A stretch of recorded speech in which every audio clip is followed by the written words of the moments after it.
Alfred, let's go shopping.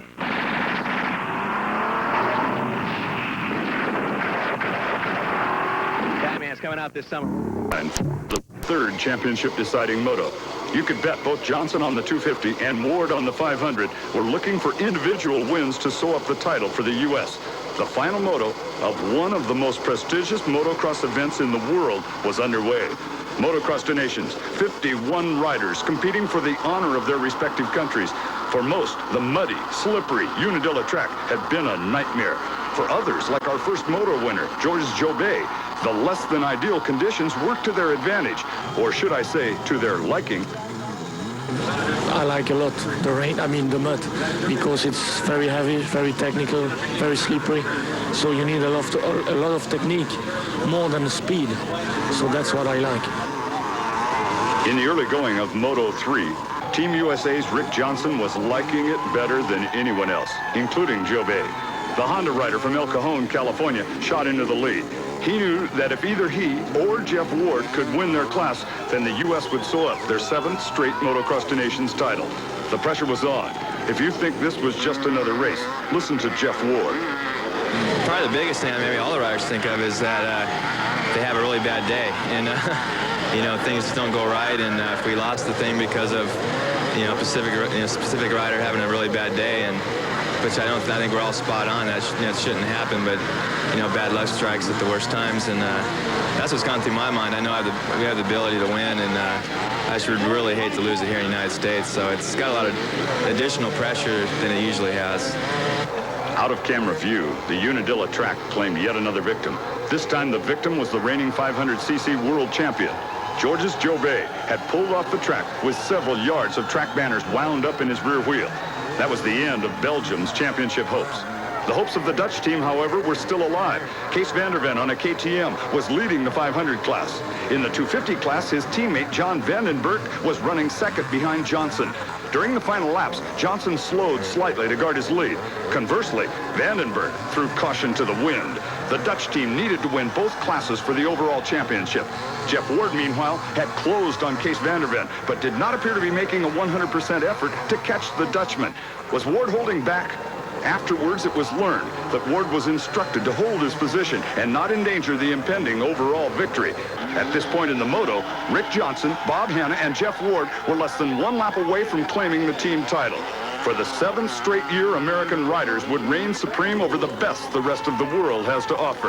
The 1987 win was possibly the best ever. It was on American soil in front of thousands of American fans. There's the checkered flag for Rick Johnson. With his fist in the air, Johnson clutched the U.S. victory in his hand.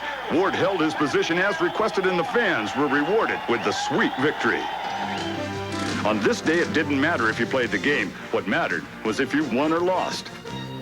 Team America played the game and won big in front of the home crowd. For the best of American motorcycle racing, I'm Bruce Flanders.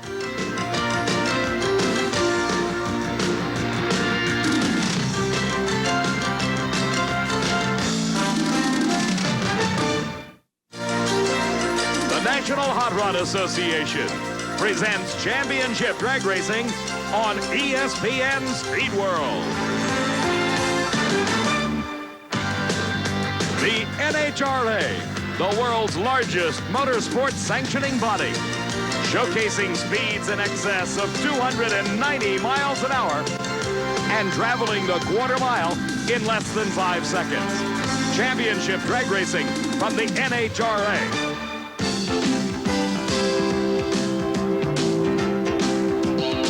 The foundation of the $18 million NHRA Winston Drag Racing Series is 19 separate races across the United States and Canada.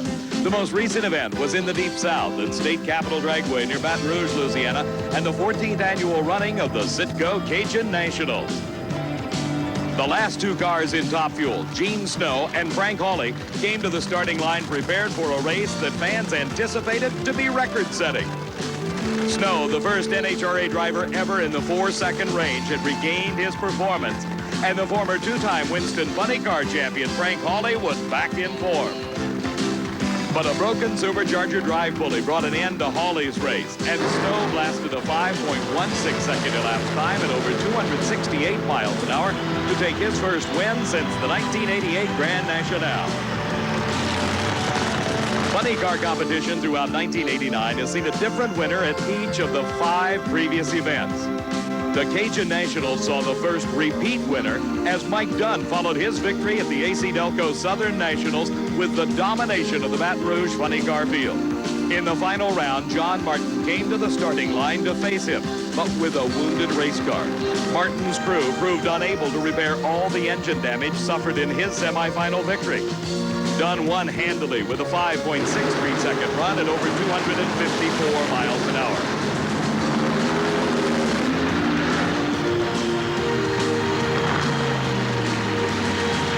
In Pro Stock, for only the second time this Winston drag racing season, someone other than Bob Glidden was in the winner's circle at race end. The Winston champ and current points leader Glidden went out in the first round. Bruce Allen parlayed some strong times on the track and outstanding reaction times at the start to take his second Cajun Nationals title in a row. He and the 1987 event champion Butch Leal squared off in the finals with Allen ahead at the finish, a time of 7.45 seconds at over 184 miles an hour.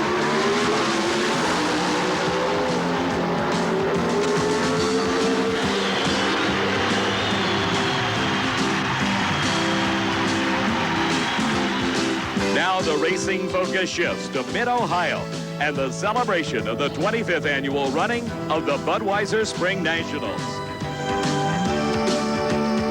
A huge crowd is jammed into National Trail Raceway near Columbus, Ohio, for this 25th annual running of the Budweiser Spring Nationals. Hello, everybody. I'm Dave McClelland, and since we were here 1 year ago, there has been an increased use of computer recording devices on these cars and driver aids such as timing devices.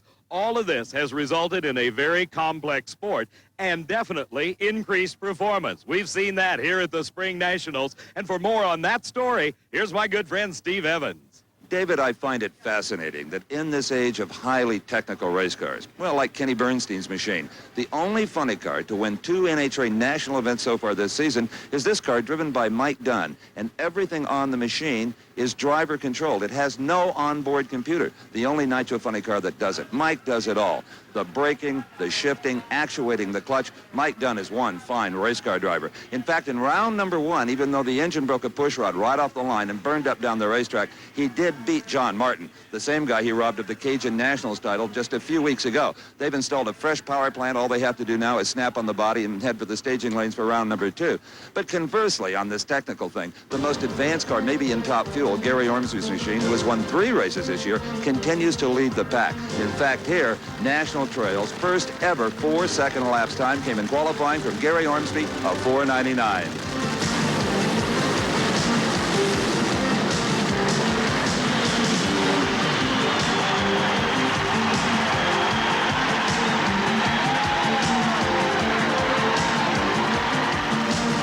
Ormsby continued his success earlier in round number 1 today when he ran a stunning 5:03 against Rudy Topke on a racetrack and in weather conditions not nearly as ideal as yesterday when he clocked that 4:99. In fact, right now it is time for round number 2 of Top Fuel. David? Steve, sitting and waiting for the word to start the engine is Hank Endres, a 51-year-old veteran of this sport of championship drag racing. He's driving the car of Jeff and Susan Bernstein. No relation to the 4-time Winston Funny Car champion, Kenny Bernstein. His competition, another veteran of the Top Fuel Wars, Gene Snow. We saw the perspiration in the window of the helmet of Hank Endres. I'm sure the same is true of Gene Snow, as we have really a sun-drenched racetrack today. Unlike yesterday, when the sun never came out, it was so cool, the air was so good. Gary Ormsby ran that track record 4:99. We have a whole different set of circumstances today. And the racetrack itself is different today. We have seen cars lose traction in the first round of competition that yesterday had no problems whatsoever. And this story of track conditions will continue throughout the day. Gene Snow defeated Chris Karamazini's in the first round. And to give you some idea of how competitive qualifying was, this man, Hank Indris, qualified at 5:19, was only 14th in the field. Earlier today, he squared off with Connie Collada, who qualified number 8 at 5.10. But watch the car in the near lane. This was Hank Indris. In this first round race, Hank Indris built a big lead over Colletta when Connie had problems. Then it was engine problems for Hank Indris, necessitating a tremendous amount of work by the Jeff and Susan Bernstein crew. Well, here's what happens when you burn pistons in these nitromethane fueled motors. It pumps all the oil out of the exhaust, all over the engine. The entire thing must be disassembled and many parts replaced in a short amount of time. Steve, the pace at which these crews operate is absolutely incredible. When you have problems, you don't get any extra time to work on the car, so you got to work that much faster and still be very precise to put together a 4,000 horsepower race engine. Gene Snow is in the far lane, Hank Indris in the near lane. The Indris car, a relatively new machine, still not totally proven. Gene Snow, on the other hand, he won the very last race on the circuit, the Cajun Nationals in Baton Rouge. Both drivers are now set, awaiting the green light. And Gene Snow smokes the tires at the starting line. Hank Indris advances into the semifinals. All that hard work by the crew obviously paying off. An elapsed time of 5.22 seconds, a speed over 271 miles an hour. Very respectable here in the heat of the day. Meanwhile, back in the funny car pit area, two longtime heroes, Don Garlitz and Roland Leong, standing by conversing, while the crew has to move them out of the way to do the work on Jim White's funny car to get that vehicle ready for round number 2 of Funny Car Eliminator coming up a little bit later in the program. Now let's go to the far end of the racetrack and Steve Evans. Hank Indris enjoying one of his better days at the races in a long time semifinal bound, Hank. Don't you love it? Don't you love it? We did good. We hurt the motor last pass, and we changed the fuel pumps and changed the blower, and it seems to respond real good. Very conservative 522. Maybe all this track will hold. It's not looking real good. This thing spun in the middle, the race course. So. You can feel it moving around? Yeah. So we changed the clutch a little bit. Well, it looks pretty healthy. I don't know who we have next round? Take them one at a time, Hank. It doesn't matter. But Ormsby, we got to make a big change, right? Ormsby's got them all talking. That's right. Hank Indris obviously happy with the performance thus far and looking forward to the semifinals.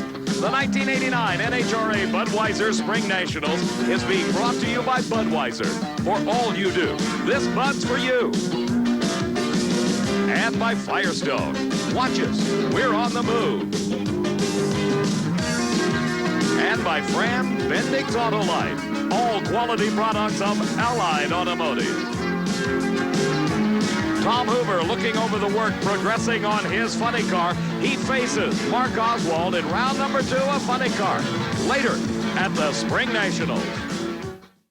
Drag Racing Today, the magazine that brings you behind-the-scenes stories, new product development, and color coverage of the cars and stars of drag racing today. Call 1-800-843-2300 and get 24 power-packed issues for only $29.95. Order now and we'll throw in a free copy of the spectacular nighttime fuel and fire video, plus a pair of Winston Drag Racing sunglasses. Save COD charges by using your Visa, Discover, or MasterCard, or send a check or money order to Drag Racing Today. Post Office Box 7528, Waco, Texas, 76714. Save. Subscribe today. From Rocky Mountain snow to Florida sun, Quaker State engines don't know when to quit. Mine's pushing 250,000 miles. Quaker State engines run strong and run long. 95,000 miles and no problem.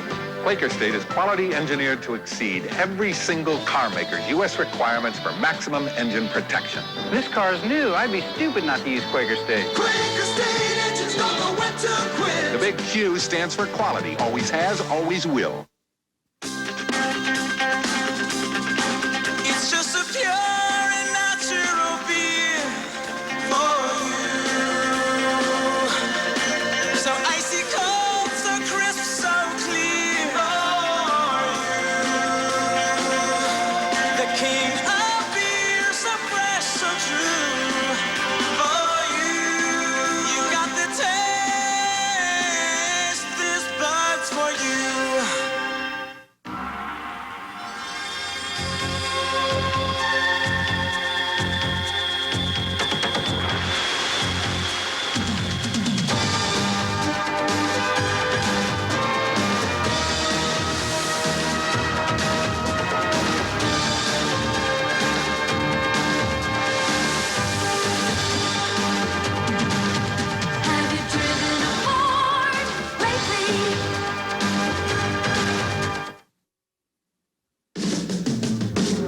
see the crew of funny car star Mark Oswald getting his funny car ready for round 2 action coming up later on.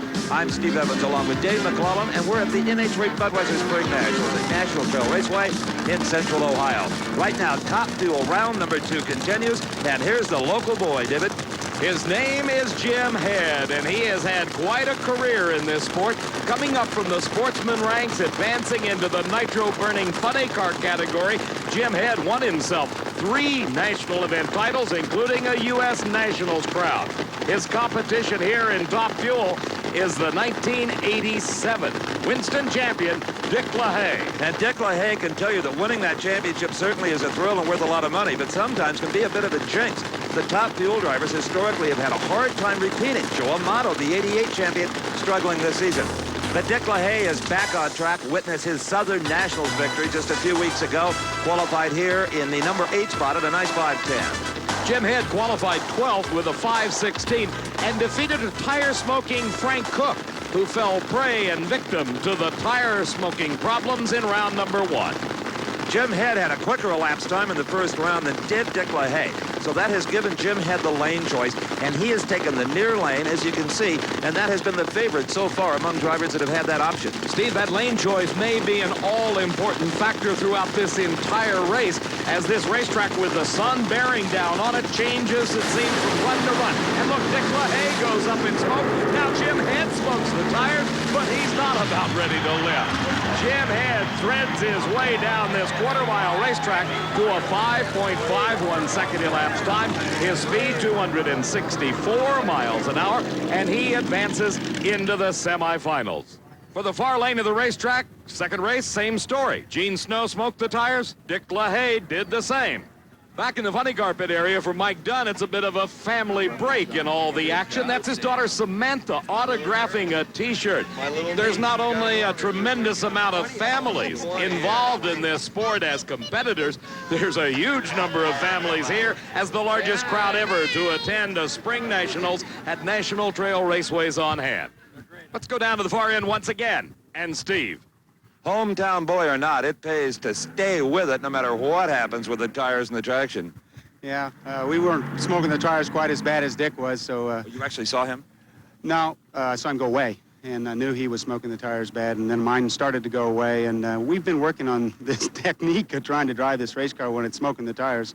Right, now let's take a look, if we can, down inside the cockpit. There's a cylinder attached to the brake handle. Usually the brake is held by that cylinder and releases when you hit the throttle. What are you doing today? Today I'm doing nothing. We do a couple different things with that cylinder, but today I'm doing it manually. I feel more comfortable. I don't know where it's going to get loose at this particular racetrack, and so I'm just relying on the seat of the pants method and touching it a little bit with my right hand as I go down the racetrack. Great job. Thank you. An engineer by trade, Jim Head's cars are always just a little bit different by design.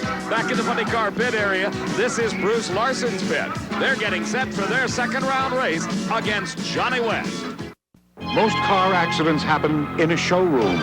People buy the wrong car. They want a car as quick as a Saab, as roomy as a Saab, as safe as a Saab, as reasonably priced as a Saab. But they don't test drive a Saab. Don't buy the wrong car. Visit your Saab dealer for a test drive. It's fun, it's free, and there's no risk involved.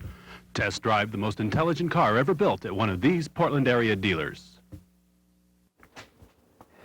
You have no idea what it's like to have more bills than you can pay each month. Or maybe you do. Bankruptcy may not be the answer. It stays on your record and makes it tough to get credit for 10 years. The best answer may be Consumer Credit Counseling. It's a non-profit service that helps you establish a budget and works with creditors to solve debt problems. Do what I did. Call Consumer Credit Counseling Service for an appointment today.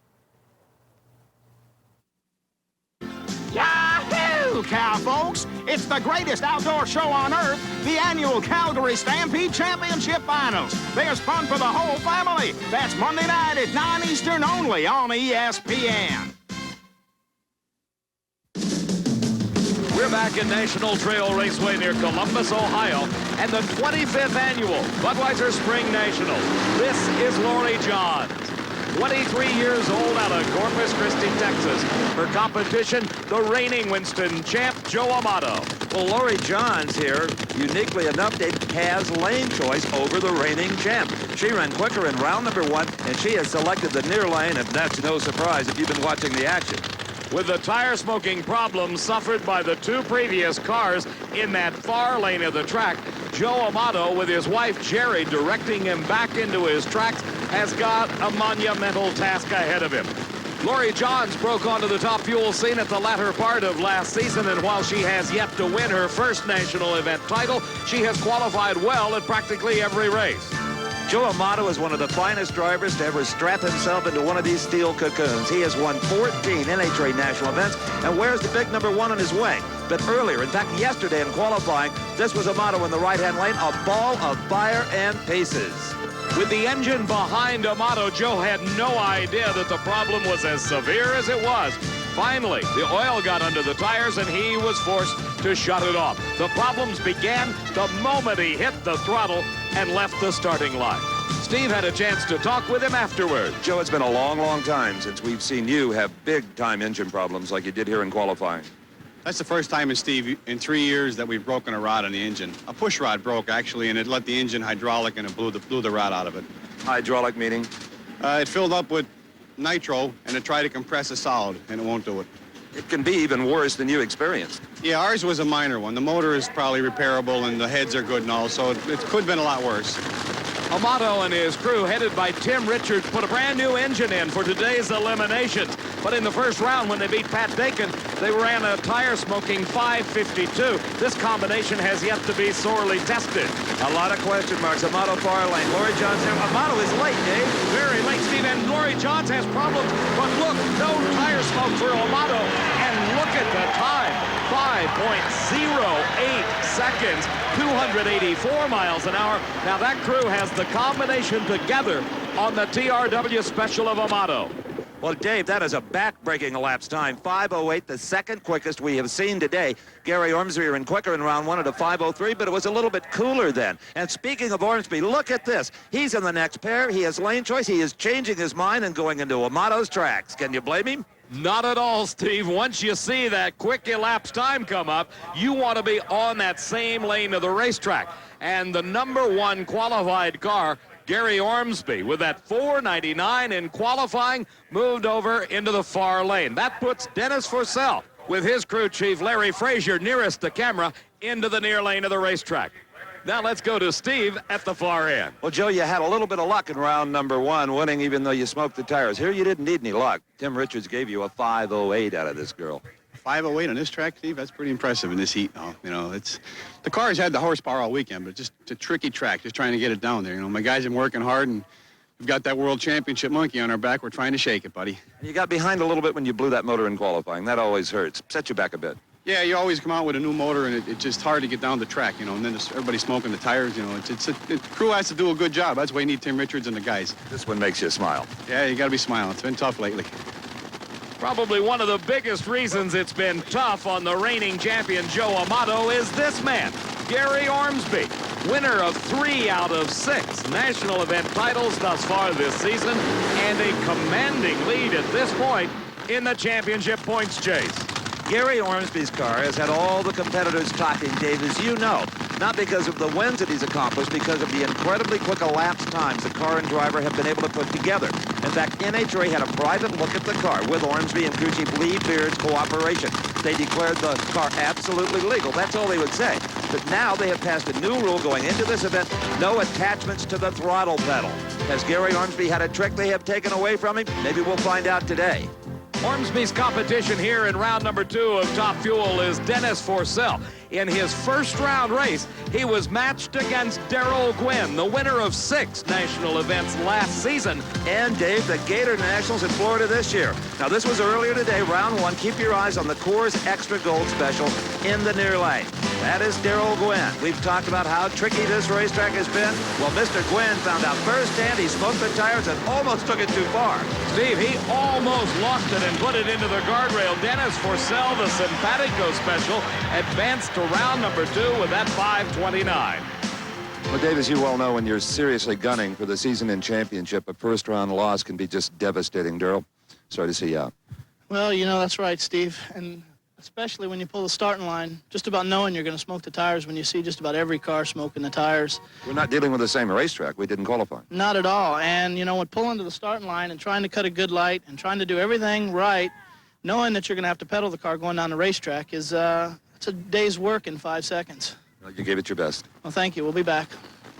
It's certainly been a day's work for Dennis Forssell thus far in the first round. He met up against the man that is currently number 2 in the points chase. Now here in the second round, he's racing the points leader. Tough competition here at the Spring Nationals. Ormsby in the far lane, Dennis Forssell in the near lane. And Forssell smokes the tires. Ormsby in the Castrol GTX car travels down the racetrack in the same lane that just yielded a 5:08, but 400ths of a second slower. A 5:12 for Ormsby at 284 miles an hour, and that sets up our semifinals. And look, Joe Amato will race Gary Ormsby, and that 5:08 earned him the choice of lanes. Hank Endres goes against Jim Head. Endres will be able to select the lane he wants to race in the semifinals. Round number 2 of funny car competition is coming up next. This is Tom Hoover moving into the staging lanes for his match against Mark Oswald. Steve? Well, Gary, you've enjoyed nothing but good news this entire Spring Nationals. The 4-second run, the 5:03 in the first round. I got a little bit of bad news. You lost lane choice with a 5:12 next round to Amato. Well, we slowed it up a little bit, Tab. We were worried considerably about this lane. As you saw, might have noticed, we did switch lanes over there when we saw a couple of cars get down it, but we did take a lot of power out of this car for that run, so might have to put it back in for the next one. It is the talk of the pits. Gary Ormsby's top fuel dragster, winner of 3 out of 6 races this year. Steve, the car may be the talk of the pit, but the grandstands are reacting to the race between Ormsby and Amato coming up in a bit in the semifinals of Top Fuel. Back in the pro stock pit areas, Joe Lapone Jr. working on his Chevy Beretta, getting it ready for round number 2 of pro stock at the...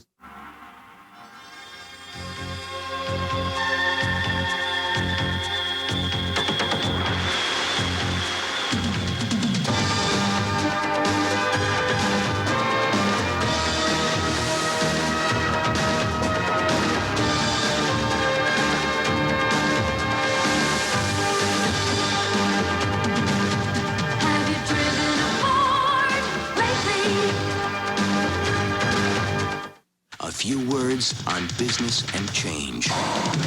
The journal's a daily, and that gives you a real competitive advantage. It's very tough out there, but it's also very exciting. We want to be the best ally that you've got. Today's Wall Street Journal. Faster, tougher, smarter. Call 800-372-3000 for this special Journal offer. 12 weeks, just $29.75 with a money-back guarantee. Call 800-372-3000 now for the Wall Street Journal. Back at the Budweiser Spring Nationals, this is the top fuel pit area of Jim Head.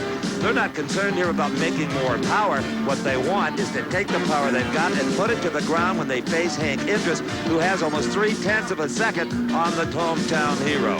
Right now it is time, though, for the second round of the nitro-burning, full-bodied cars they call funny cars. Our first pair of cars, Steve's, finds the points leader, Bruce Larson, in the far lane of the racetrack with the Sentry Tack engages Oldsmobile.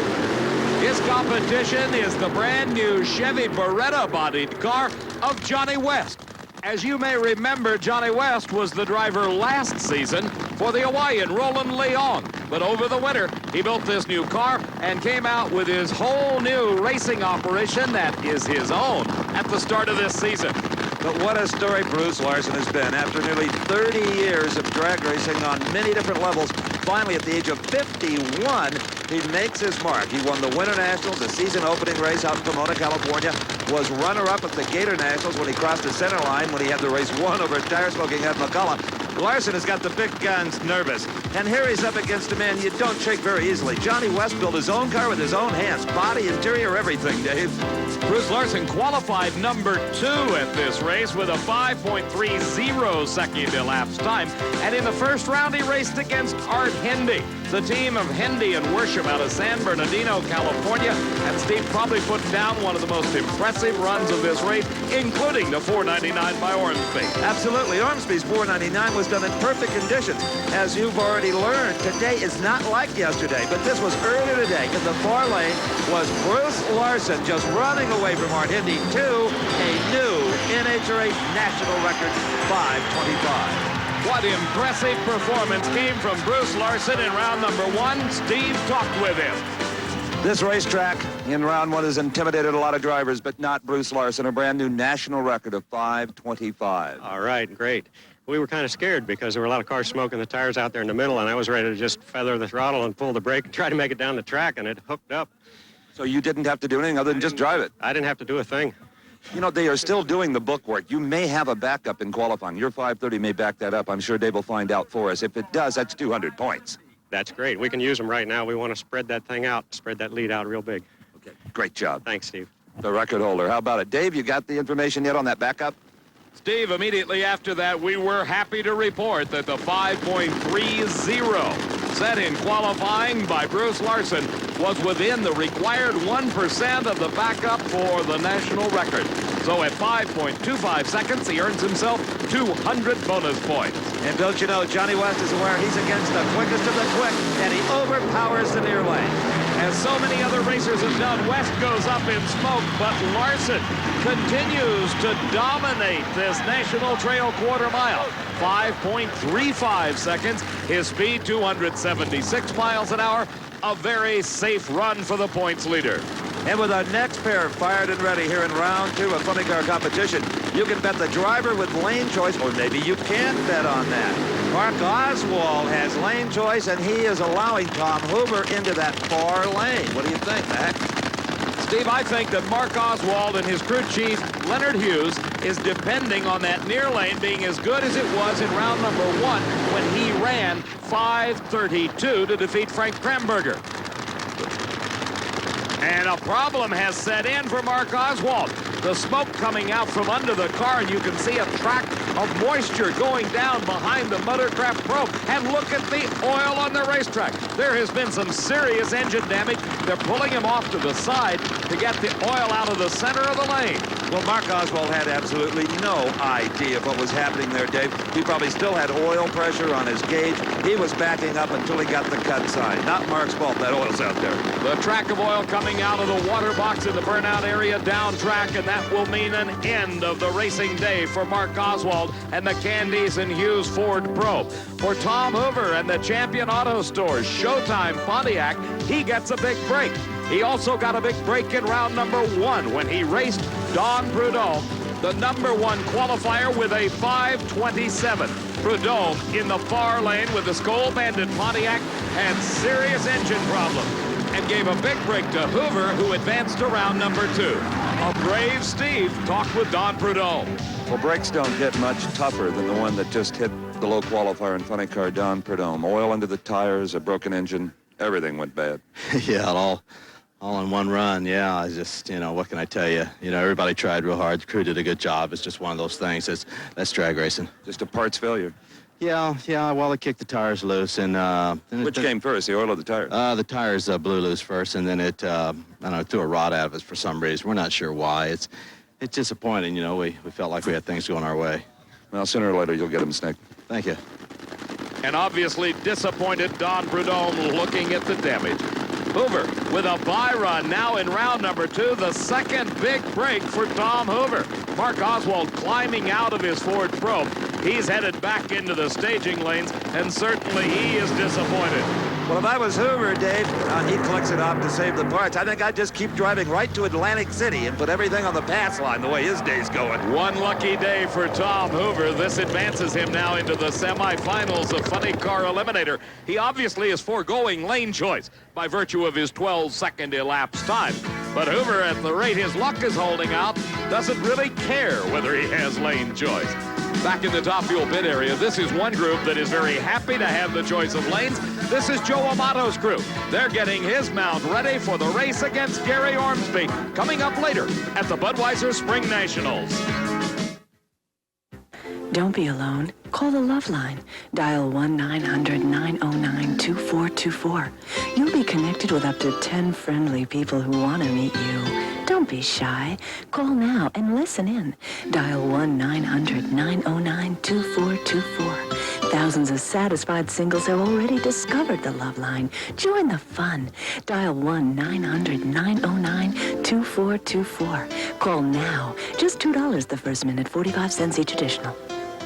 Interested in a better hand soap? Not me, I can cope. I don't need no lava soap, no. Regular soap won't always work, but lava with pumice will. Interested? No, no, no. Lava, then don't try to cope without it soap.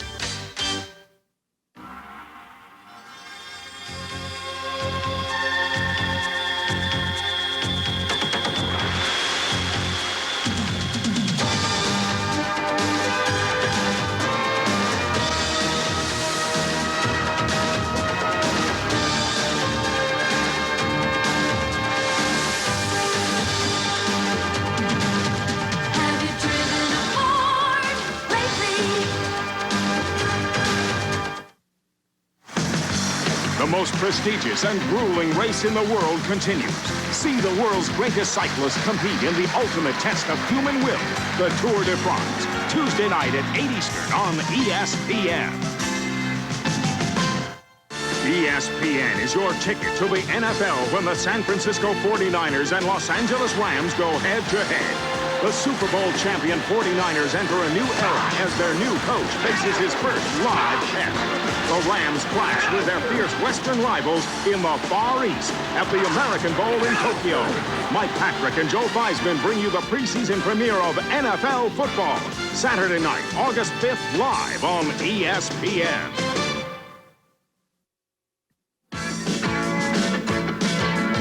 Welcome back, everyone, to National Trail Raceway. I'm Steve Evans, along with Dave McClellan. And watching today's action, are you bitten maybe just a little bit by the drag racing bug? But you think, boy, is that expensive stuff? Well, you bet it is. At this level, the pros, especially if, like Don Perdome, you blow a great big hole in the side of your engine in round number 1. But don't think that you can't race on the most modest of budgets. All you have to do is check out any week's NHRA's National Dragster. Flip it open to this page, and you'll see there are hundreds of NHRA drag strips all across the U.S. and Canada.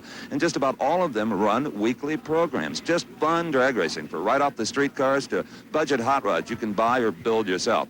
How do you get started? Well, the first thing you ought to do is join NHRA. You'll get National Dragster every week. You'll know what's going on. You'll get an NHRA rule book and lots of other things, including, if you do it right now, a copy of the multi-award-winning home video, Decade of Thrills. So join NHRA, and I'll see you at the drag races. Maybe we'll even talk. David, I hear some rumbling up at the starting line. I'm headed down to the other end. Steve, that rumbling is nothing more than the 4-time Winston champion, the Budweiser King, Kenny Bernstein.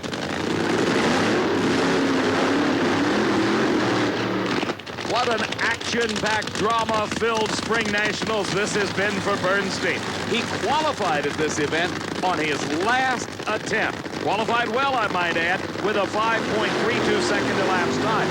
Here's the latest driver for Roland Leong. This is Jim White at the wheel of the Hawaiian Punch Dodge Daytona. For Kenny Bernstein in his quest for his 5th Winston title, it has not been a terribly successful season. He won his first race just about a month ago. Talk about a fellow who got a last-second reprieve. Jim White, Tulsa, Oklahoma, did not qualify, but was told by officials this morning he would be in the field as an alternate because of what happened to Tony McCollum of Hayward, California. This was in qualifying. Watch the car in the far lane. That is McCollum.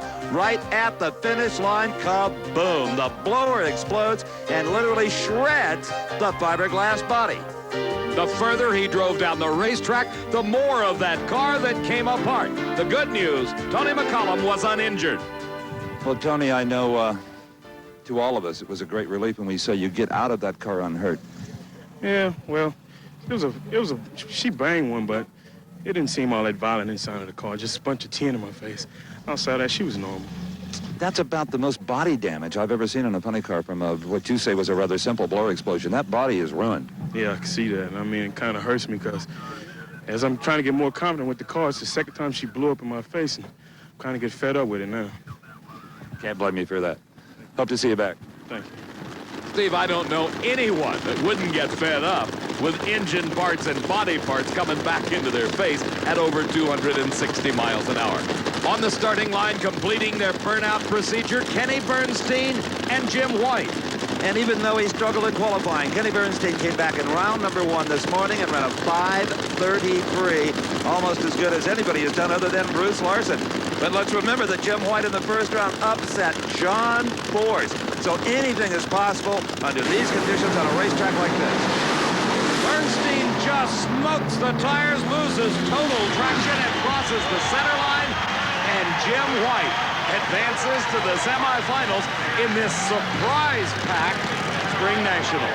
His elapsed time only 5.70, but it doesn't matter. He got to the finish line first. A tremendous launch by Kenny Bernstein. You can see the clutch dust coming out of the back. Everything appeared to be balanced until suddenly the tires came loose. And then they got progressively looser. Bernstein dirt tracks it across the cone. That right there would have eliminated him on a center line infraction.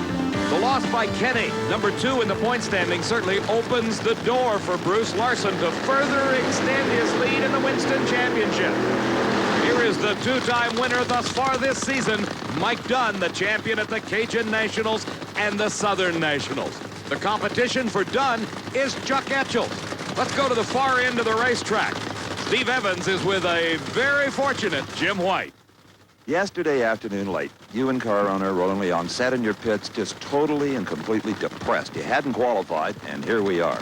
It's amazing, isn't it? It's really, it's really fun to do. It's fun. It's terrible to get in the way we got in, obviously, as an alternate, but we feel real fortunate. The car's stumbling and staggering along. We're working on the tune-up, but we think that we've got the right direction to go. We've made some changes. We'll keep making changes. Roland will get this thing figured out. We want to go racing.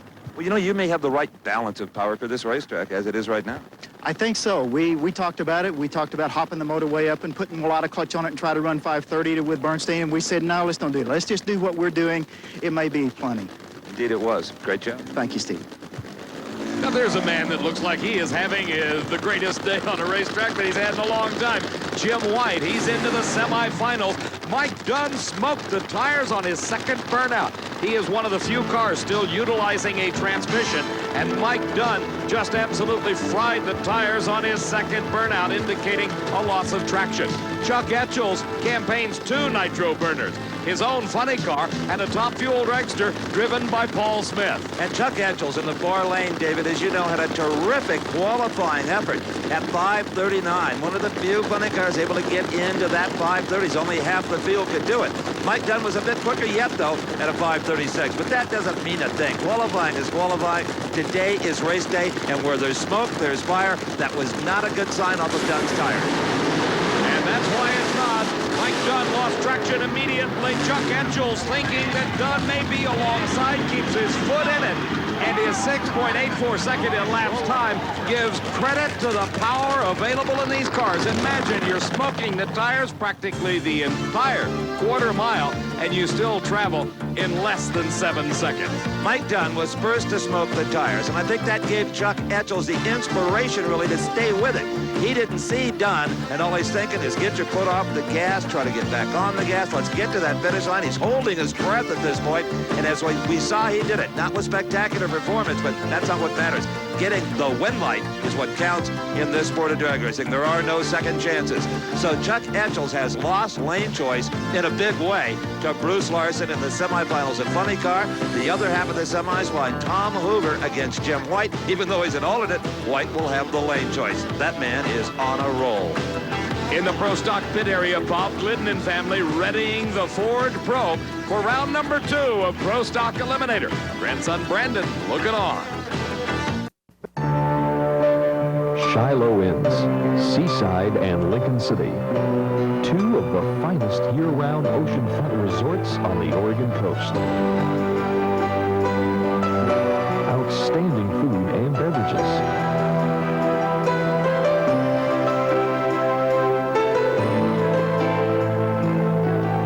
Business and for pleasure and all those special occasions. Shiloh Inns. Don't pay too much for a new car or truck. Come to Beaverton Nissan. Take your pick. Prices start at only $56.89 for a new Nissan Sentra and only $56.89 for a new Nissan hardbody truck.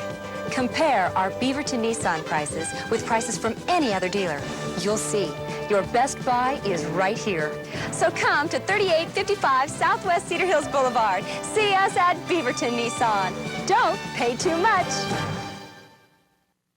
Regardless of which NHRA National Championship drag racing event you go to, the scene hardly changes. The pits are jam-packed with enthused spectators. Steve Evans is there with Mike Dunn.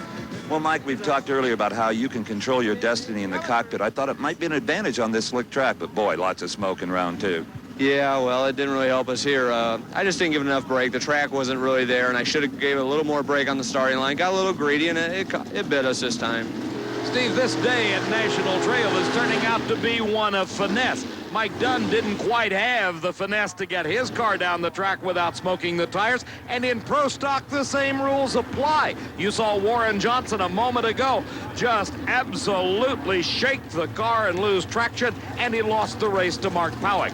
Now we're riding with Bob Glidden as he's backing up after his burnout. At one time, though, Dave, the Pro Stock car was much more manageable off the starting line than it is now. In fact, they have even gone to slipper clutches in these cars as they near or surpass 1,000 horsepower. From the state of Virginia comes Don Beverly, a one-time NHRA national event winner, against this man who has won 71, I think it is, Bob Glidden from Whiteland, Indiana, the Ford Probe.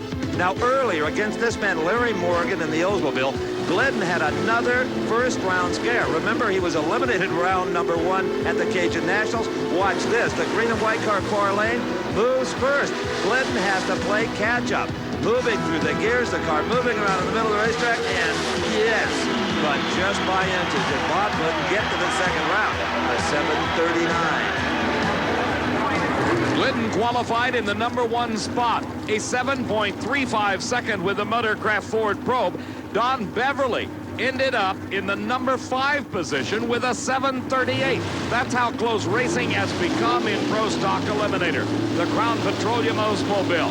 In the far lane of the track, as we look through Bob Glidden's car, you can see Beverly in the far lane. Beverly moved first. Beverly is right alongside. And as Bob Glidden crosses the finish line, he is a car length ahead of Don Beverly, advances into the semifinals. His elapsed time, a 7.38 seconds at 185 miles an hour. Beverly had the quicker reaction time and moved first off the starting line, but Glidden outpowered him at the finish. How about these Oldsmobiles, though, David? They have made tremendous strides in just the last few months. They were having problems qualifying, some of them anyway, like Don Beverly, now running in the 740s, a little quicker with every race. How long can Glidden continue to outperform these cars? Well, that time may be coming when they're very close together. Here's another one. Parity has certainly set into Pro Stock racing. Don Kuntz at the wheel of the Kuntz and Clark Oldsmobile qualified number 8 at a 7:41. Joe Lapone Jr. was the number 4 qualifier. He had a 7:38, and he is one of the most improved drivers and performers in Pro Stock racing with that easy wider Chevy Beretta. They're staged. The front wheels are in the beams. The engines come up to about 8,500 RPM. They sidestep the clutches, and there's a red light in the near lane. That is Don Kuntz. Kuntz gave away this race as Joe Lapone advances to the semifinals. The red light indicating Kuntz left the starting line too soon. The performance of Lapone, 7.40. As we watch again, the camera in the center of the racetrack catches the mistake by Don Kuntz. By just thousandths of a second, Don Kuntz left the starting line too early. That gave Joe Lapone the advancement to the semifinals, where he will race Bruce Allen, with Lapone having the choice of lanes. The other pair finds Mark Powick against Bob Glidden, and Glidden will pick the lane. Let's go to Steve. Ran real well, 740. Yeah, I'm real happy with that. Obviously, you know, we came from not qualifying in a couple races, and we qualified second the last race and fourth at this race, and I owe it all to my engine builders, who happen to be Bob Ingles and Dennis Warner, and my crew's doing a real good job, and if I can drive, I think we can pull this one out here. We know you can drive. We've seen that. Thank you very much. The Top Fuel semifinals coming up next at the Budweiser Spring Nationals. This ESPN Network program is brought to you by Budweiser. Beechwood aged for that clean, crisp taste. This Bud's for you. It's Bud to the beat. Come on, Big Brewhuna, surf's up. Let's do it, Brew Doggy. Hey, everybody, there's going to be a surf-off. Cowabunga! That's a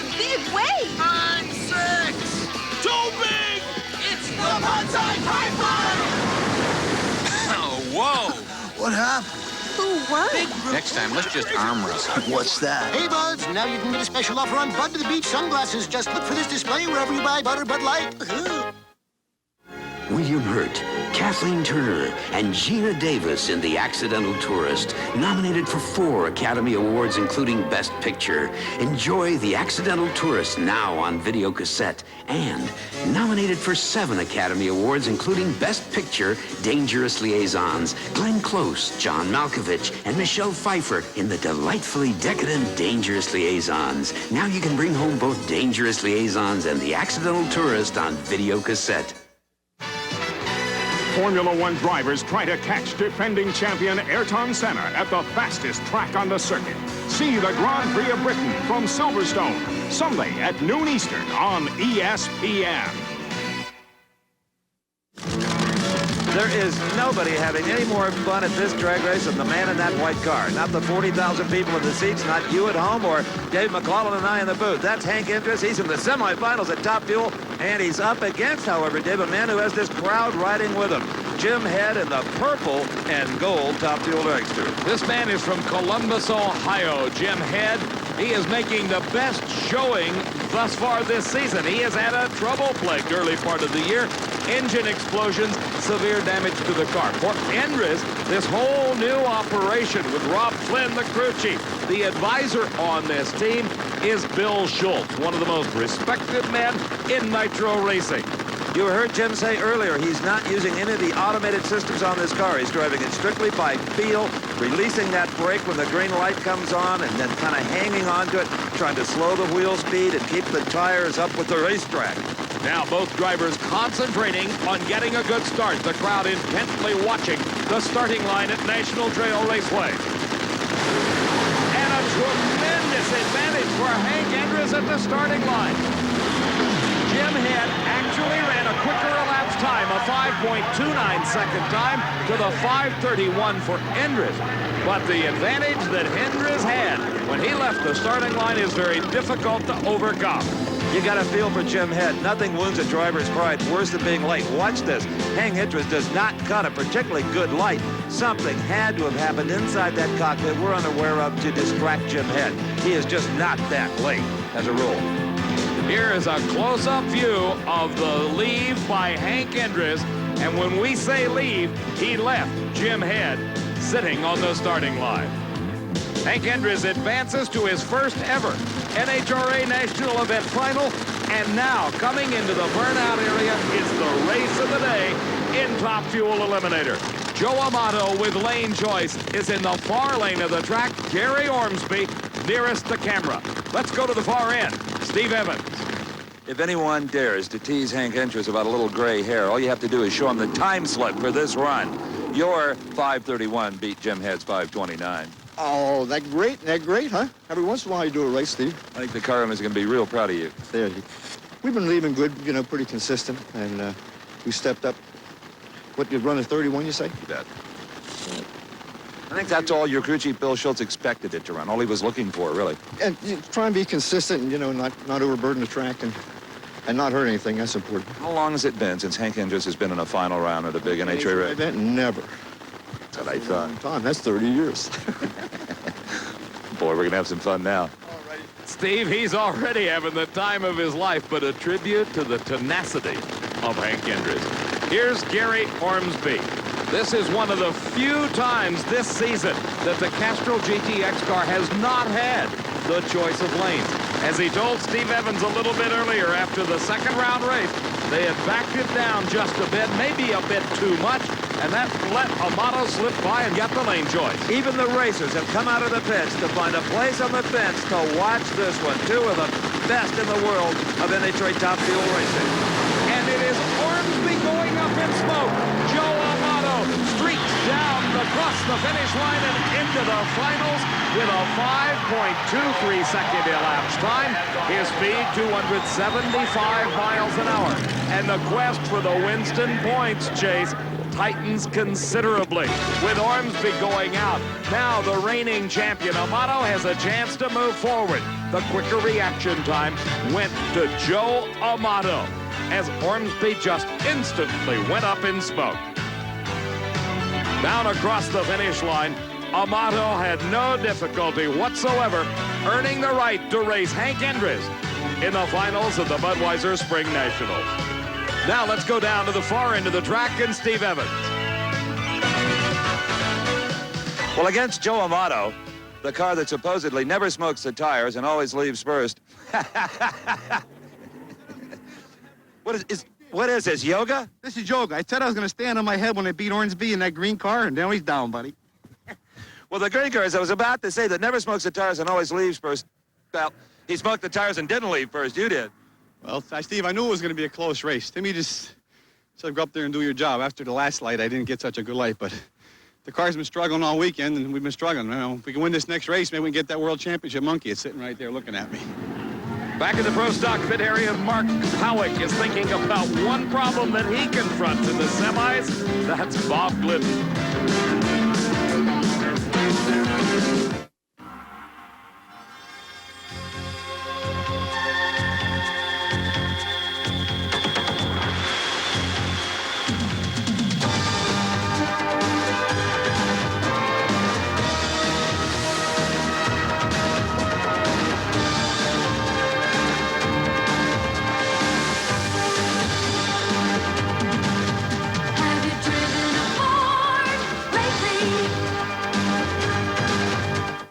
One of the great advantages of working with Schwab is that you're dealing with professionals across the country in almost every major city. I prefer helping someone to selling someone.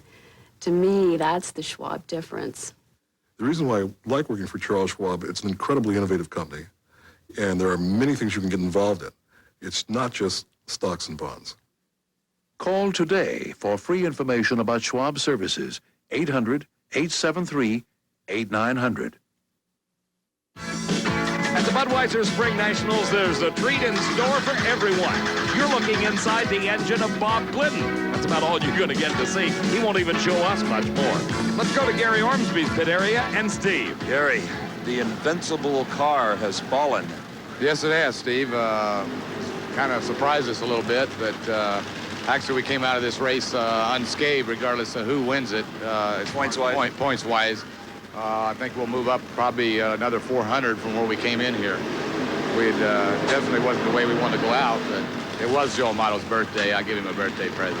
Well, actually, it's Tuesday, I think. But when you ran that 508, that forced you to maybe look harder at your motor.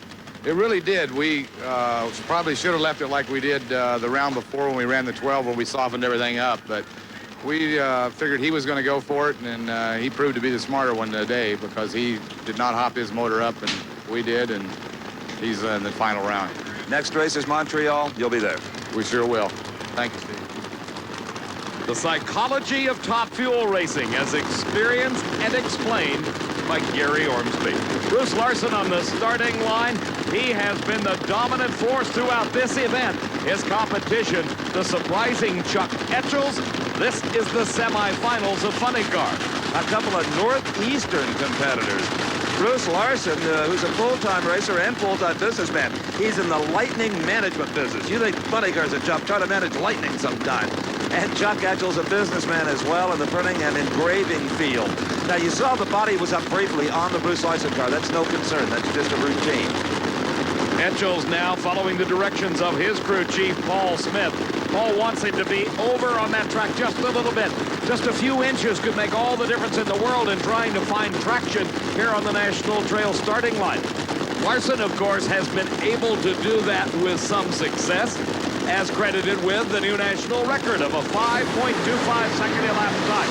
A great start for Etchels that goes awry. He goes up in smoke. Larson goes to the finals. His elapsed time, again, very consistent and very safe. 5.33 seconds. His speed over 270 miles an hour. Back at the starting line, our remaining semifinalists have the engine started and pulling into the burnout area. This is Tom Hoover. Tom Hoover has had a lot of luck today. Don Perdome broke against him in round number 1, and he's always had a bit of skill to go along with that. Now, the man in the opposite lane, Jim White, Tulsa, Oklahoma, well, he's carrying about a 9-pound rabbit's foot because he didn't even make the cut, and here he goes into the semifinals on the alternate rule. White, the latest driver in a long series of superstars at the wheel of Roland Leong's Hawaiian Punch Dodge Daytona. At the far end of the track, Steve's with Bruce Larson.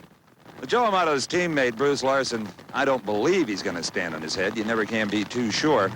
But a beautiful, smooth, conservative 533. Oh, that's perfect. Just a little better than the last run. I hope we can just hold the consistency for the next round. You know, by smooth, I mean when the clutch stages come in, the car doesn't jerk. It doesn't try to pick up the front end. It's just hooked. It feels perfect at this race. Leave it alone? Yeah, we're going to leave it alone. Sure. Maybe enough. And that may also be one of the wisest decisions made in tuning a race car today.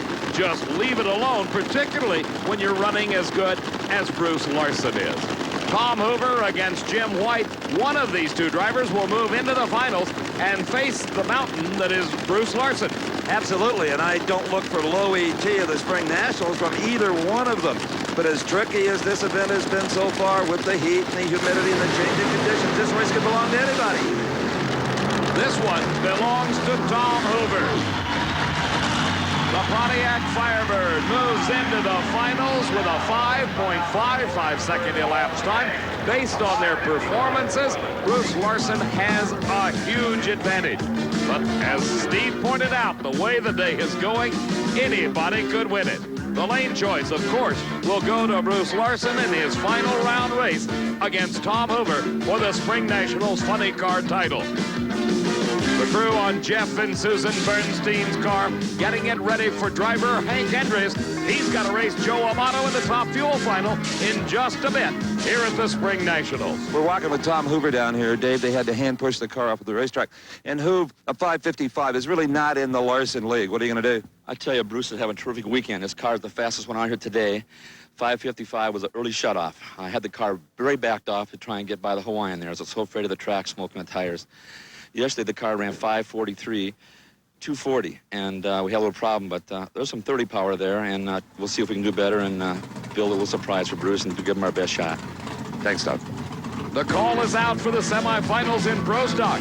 Mark Powick bringing his Oldsmobile into the staging lanes to race Bob Glidden at the Spring Nationals. Great, you're still open. Joe, what can I help you with? I'm looking for... Say, what's that? It's the new Sports Illustrated video.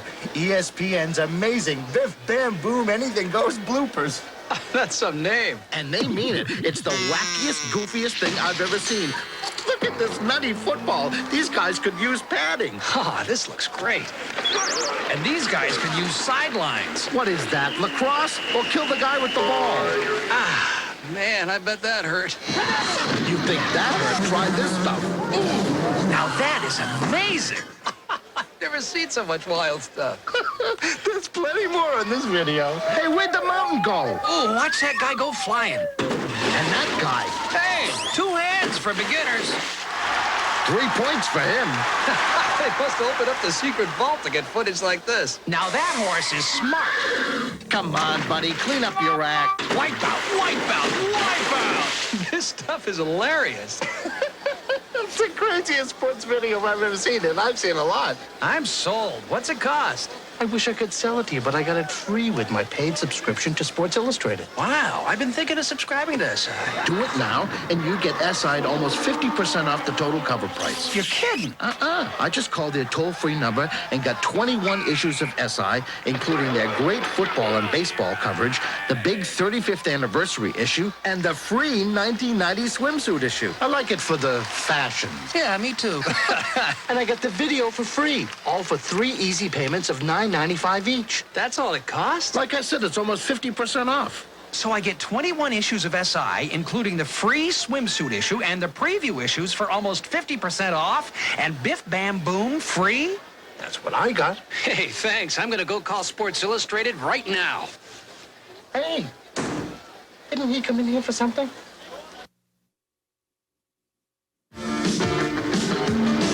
Back at the Budweiser Spring Nationals, I'm Dave McClellan along with Steve Evans. And there's 2 Chevrolets headed to the starting line. This is the first pair of cars in the semifinal round of Pro Stock Eliminator. And these are both Chevrolet Berettas. And we caution those of you at home who own a Chevrolet Beretta, do not put the great big slicks on the back. because your Beretta is front-wheel drive. NHRA allows them to make Pro Stock cars rear-wheel drivers, so watch it.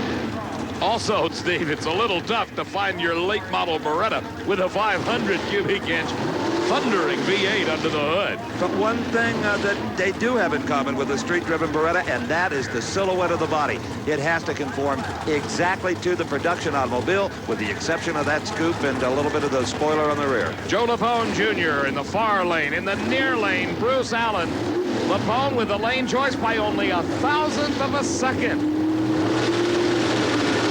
Both drivers taking their time about staging their set. A great start. Oh, a close race at the finish line. And Joe Lapone Jr. by just a few inches defeats Bruce Allen. The elapsed time for Lapone, 7.41 seconds. The elapsed time for Allen, 7.41 seconds. This race was won at the starting line by Joe Lapone. By just a few thousandths of a second, Lapone had the advantage off the starting line, and it was impossible for Bruce Allen to make up the difference at the finish line. In one of the closest races of the day, regardless of the category of competition, Joe Lapone held on at the finish line to take the win over Bruce Allen and move into the finals. That's how close it was. By 2/1000ths of a second, Joe Lapone Jr. defeated Bruce Allen. At the far end of the racetrack, let's go to Steve with Joe. You know, I'm starting to feel like a personal win light for Joe Lapone, because every round it's so close you get out and you say, did I win? I got a good answer for you. You bet. I'm really happy. David and Buddy and Bruce have done an excellent job. They have been running real good with the Chevy, and we're glad to keep company here. The round before you said, now if I can just drive. Well, you drove beautifully. You won with a slower elapsed time. That's great. I'm doing my job. The engine builders are doing their job. Now we had to do our job against Bob, and I'm real happy, and I'm glad the fans are real supportive out here. It's been a long time since you've been in a final, Jose. Yeah, well, we're ready for it. I've been waiting long enough. Thank you. It's interesting to note how they keep their emotions under control when they're talking to Steve. And then, as Joe Lapone gave you a graphic example, he turns away and you can just see the elation of the victory on the face and hear it from Joe Lapone. But no driver, David, has been more excited all weekend long than the Buckeye at the wheel of that Pro Stock car, Mark Powick. He has just about beat the steering wheel off the shaft with every qualifying run and every victory in eliminations. Now he faces, in fact, you're riding with 9-time Winston Pro Stock champ Bob Glidden, and you just saw the dry burnout. How'd it feel? Felt strong to me. We'll see how Bob Glidden does as he matches width and cars with Mark Powick. Both drivers taking their time coming into the pre-stage light.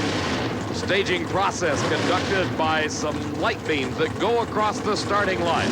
As the wheel rolls forward, it turns on a light at the top of the Christmas tree. That indicates the car is getting close to the actual starting line.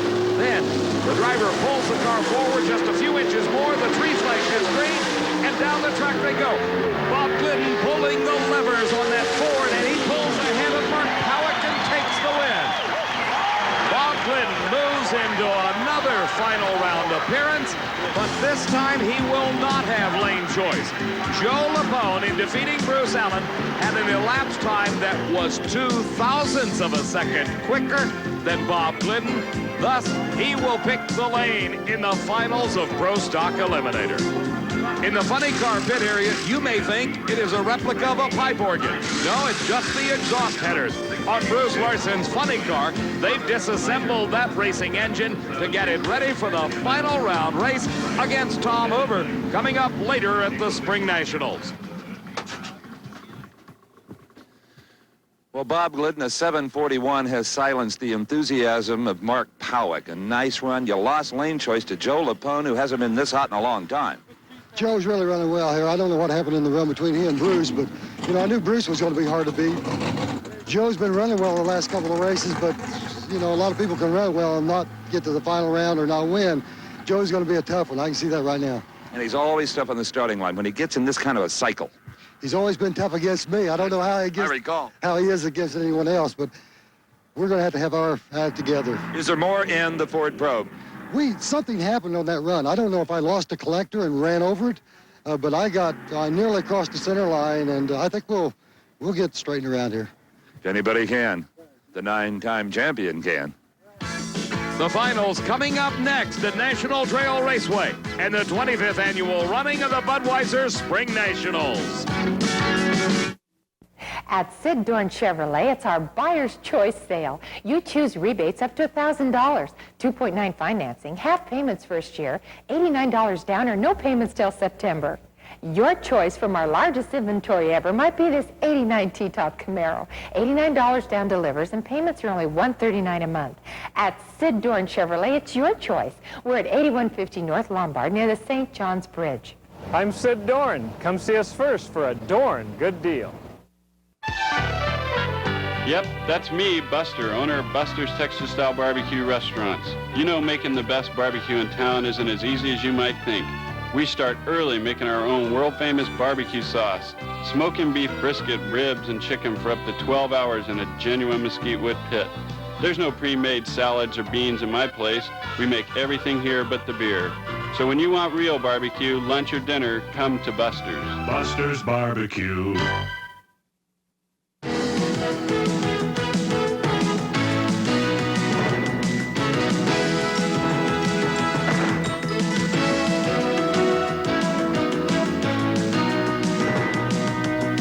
America's best amateur athletes are ready to shine. The 1992 Summer and Winter Olympics are approaching fast, but gold medal dreams take shape at the United States Olympic Festival, July 22nd through the 30th, live on ESPN. Back at the Spring Nationals in Joe Amato's pit area, it is obvious there is organized precision work going on, getting his car ready for the Top Fuel final against Hank Hendricks. Earlier, Steve took a look at one of the Spring Nationals' more unique race cars. Well, David, as you well know, there's over 100 professional cars entered at this event, and they demand most of our camera coverage. But any knowledgeable fan will tell you, if you want to have a good time, explore the pits. Here at Columbus, over 700 Sportsman race cars and trucks. Take a look at this magnificent 1989 Dodge half-ton pickup created by famed Chrysler engine builder Dave Kofel and friends. Look a little narrow to you? Well, they have taken 4 inches right out of the center of the truck. Doesn't push quite as much wind this way. How about the top? Is it chopped? Yeah, you bet it is. Just about 3 inches. Now, Rick Sarmento drives this machine, and he and Dave, they have chopped and channeled and lowered and got it down to just about 2,300 pounds, even though it uses all steel body parts except for the hood. Now, it's powered by one of Kofel's famed 800 horsepower B1 Dodge Wedge engines and runs right on the Supercomp 890 index at a speed well over 150 miles per hour. Is this a serious race machine or what? Okay, David, why don't you tell us how Rick Sarmento did in the Supercomp truck and tell us who won the sportsman categories here at Columbus. Steve, unfortunately for Rick Sarmento, he went out in round number 1 of competition. In the finals of Super Comp, it was Johnny LaMousse in the near lane. In the far lane, Danny Bastianelli. An early lead gained by LaMousse paid off at the finish line. He won Super Comp Eliminator. The top alcohol dragster champ, Bill Barney. In top alcohol funny car, Bob Newberry was the winner. Competition Eliminator, Lindley Eisenhood. In Super Stock, Mike Say, the champion. Stock Eliminator, Mark Maxwell. In Super Gas, Ed Hajek. In Super Street, Craig Miller. And the Pro Stock motorcycle champion, John Mafaro. This is the final of Pro Stock Eliminator, and it is boiled down to that classic battle between factories. Chevrolet, as represented by Joe Lapone Jr. and the Chevy Beretta, against the Ford Probe, driven by the winningest racer of all time, Bob Glidden. The question is often asked, to what extent will a racer go to win a race? Steve Evans stopped by Joe Lapone's pit area to find out what he does. Bob Glidden, beware, the man that drives this Chevrolet Beretta, Joe Lapone Jr. You see, Joe is using a couple of tricks to get himself psyched up for this thing, motivated. First of all, it's what he calls third-level psychology. He has already pictured himself beating the Ford Probe and in the winner's circle later today, accepting the cheers of the crowd and all the accolades. Then he told me another story. After missing qualifying 4 straight races this year, they rolled into Baton Rouge for the Cajun Nationals, qualified number 2. Boy, they were pumped. got blown out in round number 1. When the race was over, he and his crew went down to Bourbon Street to kind of drown their sorrows, and he saw this poster in a poster shop, and he bought it and took it home and put it on the wall. Now, it's from that great sports philosopher, Vince Lombardi. You know, winning isn't everything, it's the only thing. And some other Lombardi-isms were on there. Winning is a full-time job. Some people have heart, some people have talent. If you have both, then winning will come automatically. All these things. Well, Lapone has just been drilling this into his head. And I'll tell you what, there is a guy with a positive attitude. Right, Joe? I'm on Lombardi time right now. Vince Lombardi had 11 football players. Joe Lapone has got an aluminum block, 500 cubic inches represented by 8 pistons, 2 cylinder heads, and 2 4-barrel carburetors. They all have to work as a team to put the power to the ground to beat this man, Bob Glidden. Glidden now intently watching the tree. So's Lapone. And it's a red light start for Lapone. Bob Glidden has won his 9th Springnationals title. Sons Rusty and Billy are celebrating. Glidden puts out the parachutes with a 7.41 second elapsed time. His speed 185 miles an hour. Bob Glidden, 72 times, has visited the NHRA winner's circle. Look at the red light by Lapone. He was way early. This second angle in our instant replay graphically demonstrates how far ahead of the green light Joe Lapone was. Well, Joe Lapone, you might want to add to that Vince Lombardi poster. You can't win if you're red light. I know, well, Bob's been tough all day, and I had to leave. It was my time to go. Indeed, Bob Glidden, congratulations. At 7:41, yet another title, and I know this is as special as the first one. You bet, Steve. I'll tell you, you know how tough it is in pro stock. Joe, I don't know what Joe ran. I'm sure he ran well. He's been running well all day. As a matter of fact, he had lane choice on us going into the final. People I know are tired of hearing all this bull crap that this race is as good as the last, but they'd have to be in my position to understand and know how tough it is to beat these guys, to beat Al and Johnson and, you know, people like Joe. It is great. You never get tired, Bubba, things that come from the heart. Well, you can't get tired of winning. When you get tired of winning, you better quit whatever you're doing. You know, I'm sure I'd get tired of it a lot sooner if we weren't consistently winning, but, you know, drag racing's been really great to us. You've given us a great show every time out. Thank you. Thank you, Steve. At the rate he's going, Steve, I don't think Bob Glidden's going to get tired of this sport for a long, long time. Look at the points lead he has in the Winston Championship. There's a $100,000 pot of gold at the end of the rainbow. Bruce Allen's far back in second place. In Hank Endry's pit area, they've got the engine together. Now they're selecting what size jet to use in the fuel system. Top Fuel Finals coming up later at the Spring Nationals.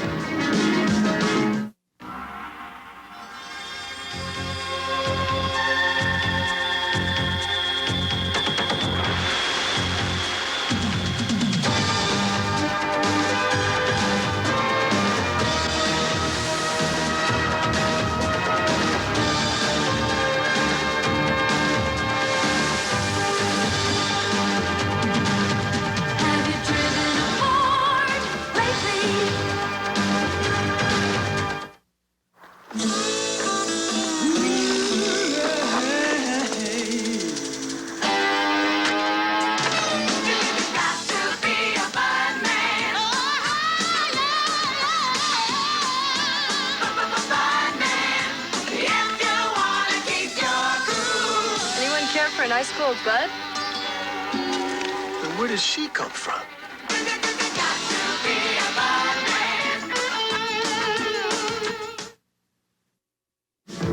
Well, if you came to National Trail Raceway to get a suntan, you hate to see it set. But if you came here to run quick elapsed times, well, you're glad to see that sun go away, Dave McClellan. This track may be as good as it was yesterday before this thing is over, and the funny car finalists are on the starting line. As the sun goes down, the track begins to cool off, and the air particularly gets much denser, but yet the traction is still there. For Bruce Larson, that's just what he wants to hear. He's already run a 5:25 today for a new national record. Now he has got to best Tom Hoover if he plans on taking home the Spring Nationals title. And you saw just a second ago, Bruce Larson moved right up to the starting line. Not so much to put pressure on Tom Hoover. Larson doesn't want to build any more heat in that motor than is absolutely necessary. The hotter it is, the more power it is, the bigger chance you have of overpowering the racetrack. Both cars leave the starting line together, and then Tom Hoover smokes the tires.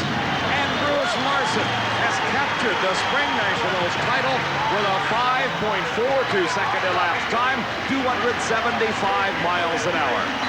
Tom Hoover did everything he could to win this race. As we look again in instant replay, watch Hoover. He gets the advantage at the starting line by nearly 0.06 of a second.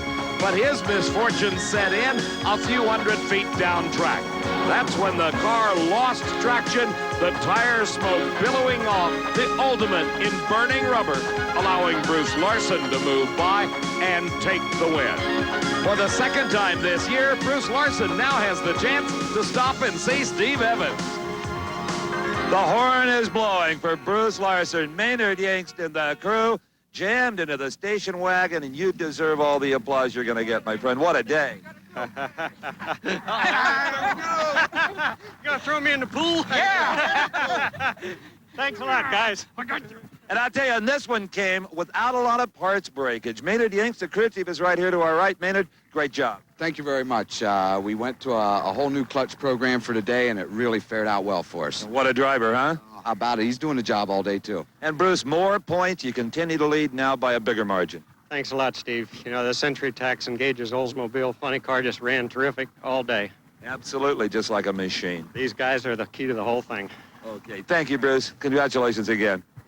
Steve, Bruce Larson certainly made his contribution to the success of this team and the championship here at the Spring Nationals. Combine the win with the points earned by setting a new record, and look, some 1,300 points separating number 1 and 2, Bruce Larson, ahead of Kenny Bernstein. Tied for third, Ed McCulloch and Mark Oswald.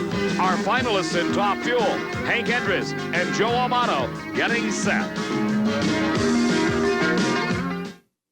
Drag Racing Today, the magazine that brings you behind-the-scenes stories, new product development, and color coverage of the cars and stars of drag racing today. Call 1-800-843-2300 and get 24 power-packed issues for only $29.95. Order now and we'll throw in a free copy of the spectacular nighttime fuel and fire video, plus a pair of Winston Drag Racing sunglasses. Save COD charges by using your Visa, Discover, or MasterCard, or send a check or money order to Drag Racing Today. Post Office Box 7528, Waco, Texas, 76714. Save. Subscribe today. There's a rough road ahead with no end in sight.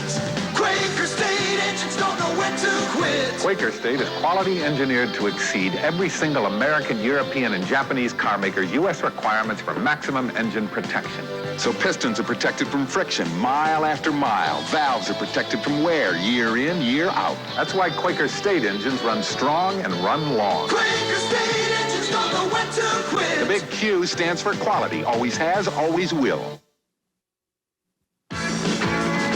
The team advisor, Bill Schultz, with his hand in the air. That is the car owner, Jeff Bernstein, intently watching as his wife, Susan, directs the driver, Hank Endres, back to the starting line. And I guarantee you, Bill Schultz is looking at the exhaust headers on that car, as is Susan Bernstein.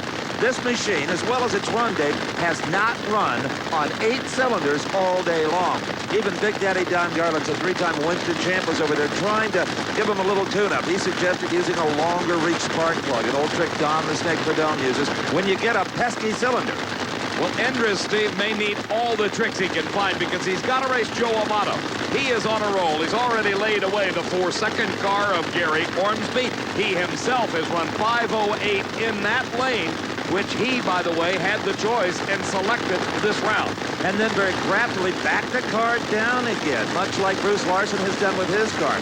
Remember, they run as a team. Very intelligent drag racing today on the part of the man in the far lane. Hank Endres has the advantage at the start. But the power is Amato's. 5.12 seconds elapsed time. His speed over 280 miles an hour. And Joe Amato applauds himself as the car comes to a stop. His wife, Jerry, congratulating the crew. And Joe Amato has won his first Top Fuel title of this season. He, the defending and reigning Winston champ. In the instant replay, you can see the advantage that Hank Andrews gained, about 0.02 of a second. That dust that was coming out of the back of the cars, that's the clutch burning off some of the facing, allowing the engine to put the power to the ground without smoking the tires. Amato pulled ahead at the finish and by a car length won the Spring Nationals.